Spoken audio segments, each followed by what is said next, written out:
Há, por assim dizer, duas linhas ao longo das quais se dá o nosso desenvolvimento: a linha do conhecimento e a linha da existência. A evolução correta envolve o desenvolvimento simultâneo de ambas as linhas, que são paralelas e recíprocas. Se o conhecimento avança muito mais do que a existência, ou vice-versa, nosso desenvolvimento está errado, e mais cedo ou mais tarde chegará a um impasse. Entendemos o que significa conhecimento e entendemos a possibilidade de níveis distintos de conhecimento, maior ou menor, de uma qualidade ou de outra. Contudo, não entendemos que isso também se aplica à existência. Para nós, existência é sinônimo de vida. Não entendemos que é possível haver vários níveis de existência, que duas pessoas superficialmente idênticas podem ter níveis de existência radicalmente diferentes e que o conhecimento de uma pessoa depende de seu nível de existência. A existência de um mineral, a de uma planta e a de um animal representam níveis distintos de existência. E a existência de um animal não é a existência de um homem. Mas o nível de existência de duas pessoas pode diferir mais do que a existência de um mineral com relação à de um animal.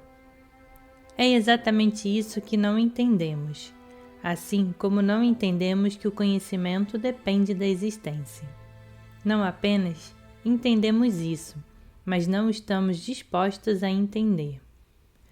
Na cultura ocidental, cremos na possibilidade de alguém ser muito culto, por exemplo, um cientista competente que faz descobertas e avanços para a ciência, e ao mesmo tempo, ser e ter o direito de ser mesquinho, egoísta, ardiloso, fútil, ingênuo e distraído.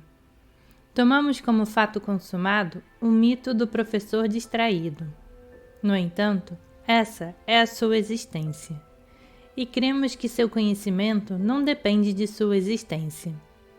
Valorizamos muito o nível de seu conhecimento, porém, não ligamos para o nível de sua existência, e não nos envergonhamos do baixo nível de nossa própria existência. O conceito nós é estranho, e não conseguimos entender que o conhecimento de uma pessoa depende do nível de sua existência. Com efeito, em um dado nível de existência, nosso potencial para adquirir conhecimento é fixo e limitado. Dentro dos limites de um dado nível, é impossível alterar a qualidade do conhecimento que podemos adquirir. Só podemos aprender a acumular mais e mais informações sobre a mesma coisa básica. A única maneira de obter novos tipos de conhecimento é mudando a natureza de nossa existência. A característica mais típica do homem moderno é a ausência de unidade interior, além de uma completa falta de valores que mais gostamos de nos atribuir, uma consciência lúcida, o livre-arbítrio, um eu invariável e a capacidade de fazer.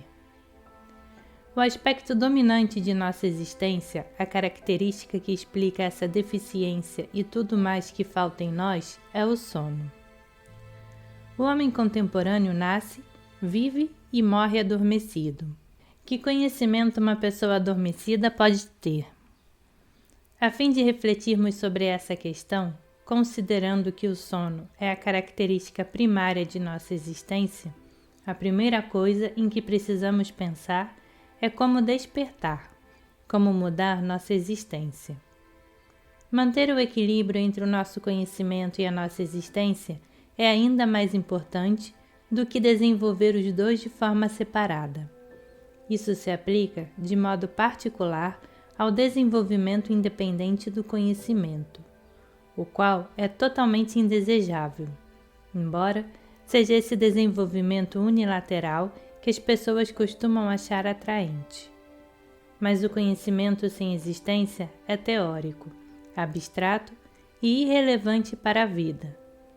Desenvolver apenas a linha de conhecimento cria alguém que conhece muito, mas é incapaz de fazer qualquer coisa. Uma pessoa que não compreende o que conhece, que não demonstra reconhecimento e não distingue um tipo de conhecimento de outro. Por outro lado, alguém que só se desenvolve ao longo da linha da existência e desconsidera o conhecimento, possui a capacidade de fazer muita coisa, mas não tem ideia do que fazer ou da razão para fazê-lo. Essa pessoa faria o que seus sentimentos subjetivos a levassem a fazer, e isso poderia levá-la a grandes desvios e a cometer erros graves. De qualquer modo, tanto o conhecimento quanto a existência sofrem um impasse, e ambos param de se desenvolver. No intuito de compreender a natureza do conhecimento, a natureza da existência e a relação entre ambas, antes precisamos conhecer sua relação com a compreensão. Conhecimento é uma coisa, compreensão é outra. Mas as pessoas costumam confundir esses dois conceitos e não captam de modo preciso a diferença entre eles. O conhecimento, por si e em si, não confere compreensão, e o mero fato de a pessoa aumentar seus conhecimentos não aumentará sua compreensão. A compreensão depende da relação entre o conhecimento e existência. Ela é a média ou a resultante entre conhecimento e existência. Conhecimento e existência sempre devem se manter equilibrados, pois se um ficar muito à frente do outro, a compreensão, por sua vez, irá se manter mais afastada de ambos. Ao mesmo tempo, a relação entre conhecimento e existência não muda meramente com o aumento do conhecimento. Muda apenas quando a existência cresce com ele, de modo simultâneo. Em outras palavras, a compreensão só aumenta se a existência também se desenvolve. De modo geral, as pessoas não fazem diferença entre compreensão e conhecimento. Pensamos que compreendemos melhor em função de um conhecimento maior.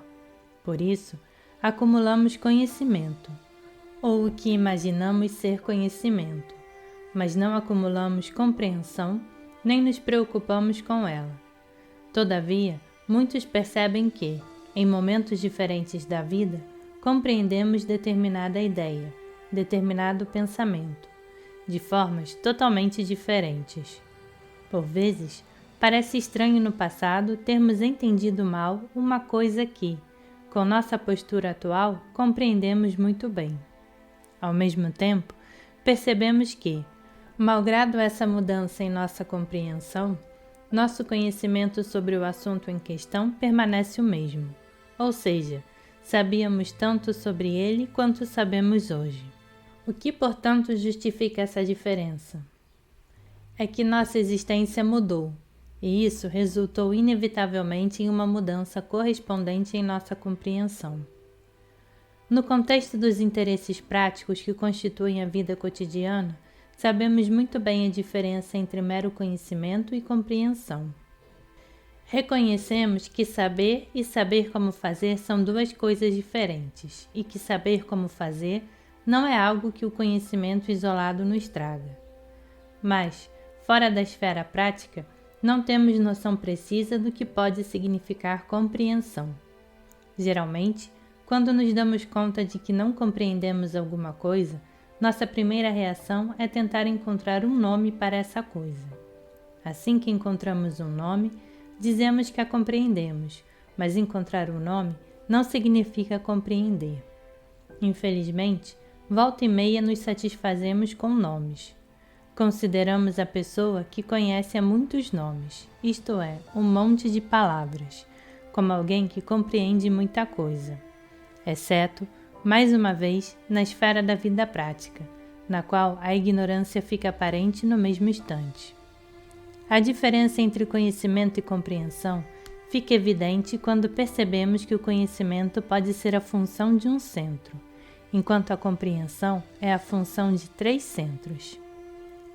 É possível que só a parte pensante conheça algo sobre determinado fenômeno, mas a compreensão aparece somente quando sentimos seu aspecto emocional e as sensações relacionadas com esse fenômeno.